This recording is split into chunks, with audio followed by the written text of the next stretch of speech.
Welcome back to What Arty Noobs with General Disturbance. This is a KV-1. It's a Soviet Tier 5 heavy tank, and it's located on the north spawn of Prokhorovka, and it's under the command of me. Yes, it's another of my alternate accounts. This one's the Prokhorovka one, and I've decided to take my KV-1 out for a quick spin. As you can see, I'm armed with the 122mm derp gun, because I'm going to be derping. Right, the KV-1. First development started in 1938. They built prototypes in August 39, and they actually started producing them before December 1939, and they were used in the Winter War with Finland on the Mannerheim line. And we can see we've got a bit of a traffic jam here. Covenanter got in a bit of a pickle, firing his gun wildly. And this P2640 has decided to block the railway line. Well, it's not helping me because I need to get up on the hill. So I'm rather pushing him out the way, giving him my displeasure by telling him what he's done wrong. And I've left him behind. He can do what he likes now, but you shouldn't try to block other players when they're trying desperately to get up to their firing position. Now, I don't know if you've noticed, but I certainly did, and certain other members of our team did, that Excelsior, that British Tier 5 heavy tank, is headed for the back of the map. Now, we'll see more of him later, but a lot of people get very upset that Excelsior is where he is, and I'm not the only one. He's doing absolutely no good whatsoever there. He can't fire on the enemy, not from that distance, or at least would be effective fire. And we've got our first target. It's a Lux. He's turned up over the hill. I fire a quick round in. I wound him. 142 hit points. And I'm reloading. But before I can get my reload in, the Lux is taken out by our DW2, who's quick on the draw. So at least I got something out of it. Meanwhile, the Excelsior is headed for the back of the map. You see he's climbing the hill, trying to get as far away from the action as he possibly can. Mr. MLK 2011, you're supposed to fight. You're not supposed to sit at the back of the map and live off other people. Well, the Covenanter, who's so eager with his gun, decided to go up to the top of the hill, now firing at the tanks on the midline. There's a Churchill 3 over there. And it looks like our Arty was having a go because he was stunned a few seconds ago. And I'm now looking at that Excelsior, and he's finally decided to join us. I think actually he was scolded enough by the other members and realised that no, that wasn't the place for him to be. Right, we've got a Churchill. He's over on the midline. He's exposing himself, and at that moment my teammate decides to drive in front of me. Not the best moment to do that when somebody is aiming to take a shot, because you might get the round in your side instead. Well, the Churchill just moved a little way back. I fire a round in, get a hit for 185 hit points. He's still there. I'm reloading, almost ready. 9.84 second reload, and he's out the game. 107 hit points, first kill. So up I go. The Covenanter didn't get very far. He got taken out very quickly. There were some enemies at the other end of the hill, as you can probably see. I'm moving up to see if I can spot them myself, and there's a Type 95. He's just got back up onto the top of the hill. Fire a quick round into him. 131. That would have exposed me. I just received a hit from the Matilda, but I'm angled to him, so his rounds are bouncing. And I fire another round into the Type 95.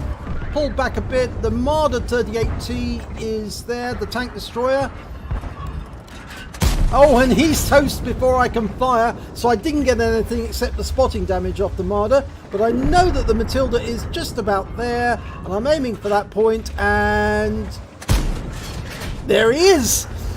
And he was taken out by that shot. So I've got 2 kills now.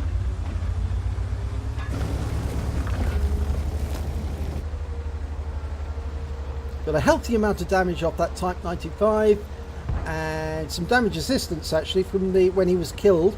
17. Now I know there's a P2640 the other side of the hill, and I'm racing to try and catch him. There he is. and he knows that I'm aiming at him, so he pulls back below the ridge line, but he's not going to be able to do that forever. And now he's gone. 195 hit points. Good night. You're back in the garage. Right, it appears that I'm the only one going over the hill, and it appears that I'm going to have to do all the work. I've already completed one phase of my mission because I've destroyed 2 enemy vehicles of different types. All I've got to get is 1,000 hit points of damage, and I'm very close to that now. I'm 87 hit points away from completing that mission. It's heavy tank number 3. Now I'm going to head to this point, not to the other one. And the reason for that is that sometimes the Arty sits on the other side of the railway line and in the bushes just ahead of here. So if I pop up at this point, I might be able to catch him in the rear. But no, he's not there. So I'm going to pop down into the bushes just to see if he's hiding in them. Nope, no auto proximity, so best thing I can do now is... Oh, there's an enemy. Okay, so I'm going to take a shot at him. P43. Round out. Oh, no, missed by a long way. And I've lost sight of the other P43. They're at the other side of the battlefield. I'm going to take another shot. Nope, didn't get anything there. The M5 is spotting for me. He's popped over the other side. He's got very low hit points though, so he probably won't survive. Oh, he's just found one of the enemy, and it's the SU-122A. I'm in the cap now and capping. And that M5, oh, well, he's been taken out of the game. He was killed by the P43. The SU-122 is moving. He's moving north. Now, he'll come into the game in a little short while as well. So, I don't know if you've noticed, but here comes the Excelsior. He's avoided most of the battle, and now he's headed towards the cap. Now, I'm very disappointed in him not helping out and not playing in this battle, not playing a part in this battle. So I'll be devilled if I let him walk into the cap and try and get some cap points off me. I've got half of the cap already completed, just about. And here comes the Excelsior. Now, I'm not going to shoot him, but I would block him from coming into the cap. So I'm turning around, because if he comes anywhere near the cap, I'm going to stop him entering it and block his passage. No, he's decided he's going to stick around the railway crossing. And the P43 is suddenly visible again. He's spotting me as well. And here he comes. And, yep, bounced around off me. And he's been taken out. And that round came in from the Arty.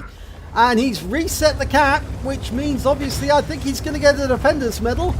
And I've just bounced another round from the P43, who's over there in the bushes, and he's put one into my tracks. And I picked up a steel wall, would you believe it? And another bounce. There he is. Okay, dialing in. And a nice hit there, and that takes me over 1,000 hit points, which means I've completed the second phase of my mission. He's bouncing rounds off me.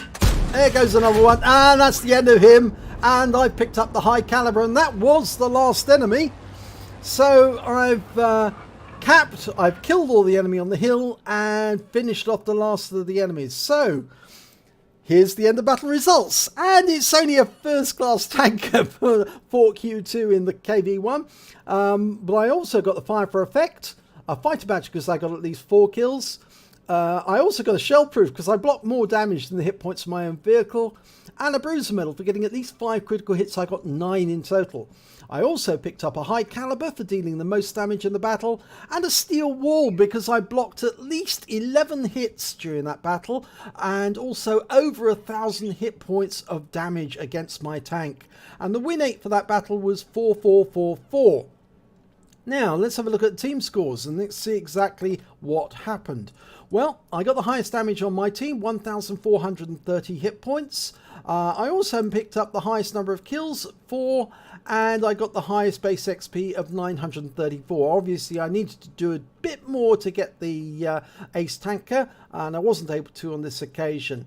But let's have a look at the Excelsior, the one who was the guy who was hanging around at the back. He did get a kill, Only 39 hit points, but he did get a kill, so he must have finished off somebody who was very badly damaged at the time and only picked up 241 experience points. Now, I can forgive him if he is an inexperienced player and he hasn't actually played the game much, but really, come on, you're supposed to be at the front with the other heavy tanks. You're not supposed to be sitting around at the back hiding and taking pot shots at anybody who's a weak, a lame duck. You're supposed to be getting into the thick of it. That's your job. You're a heavy tank. Anyway, let's have a look at detail report and see exactly how we fared. Well, fired 14 rounds, got 10 direct hits, 10 penetration, 1 splash. Damage of 1,430 hit points, of which 400 were at more than 300 meters. I received 14 hits during that battle. 2 were penetrations, 12 were non-penetrations, and that's mostly because the armor was angled. And of course, the KV-1 does have pretty good armor as it is anyway. I blocked damage of 1,030 hit points in total, and that's how I managed to get the steel wall. Not just because I managed to get more than 12 hits and more than 11 non-penetrating hits, but mostly because I blocked damage more than the hit points of my own vehicle and over 1,000 hit points in total. I damaged 6 of the enemy, killed 4 of them, did damage assistance of 395 hit points, and I also managed to get 23 cap points during that battle. And on a premium count, I earned 33,852 credits, and after ammunition resupply and repair, I still had 28,212 credits. I received 2 bonds, one for the high caliber, one for the steel wall. I earned 1,401 XP, times 3 for the first victory of the day, meant I took away 4,203 experience points altogether. Now, I think actually the thing is that I was fairly pleased that SU-122 driver at the other end, he did actually get a defender medal, which meant obviously he reset the cap when I had more than 70 cap points on, and he would then get an equalized score. His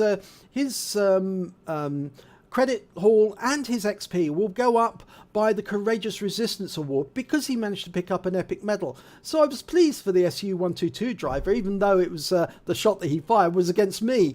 It didn't cost me that much in the way of credits because obviously it's not that expensive to repair a KV-1.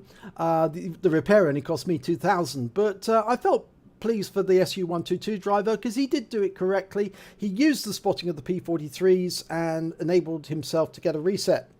So, fairly good battle there in the KV-1. And the one thing I would say, and probably a lot of you, if you have a KV-1, would probably know this already, it's a lot more fun with the 122mm derp gun than it is with the other 2 guns. Now, most of the Unicums will use the 57mm because it's got an outrageous DPM.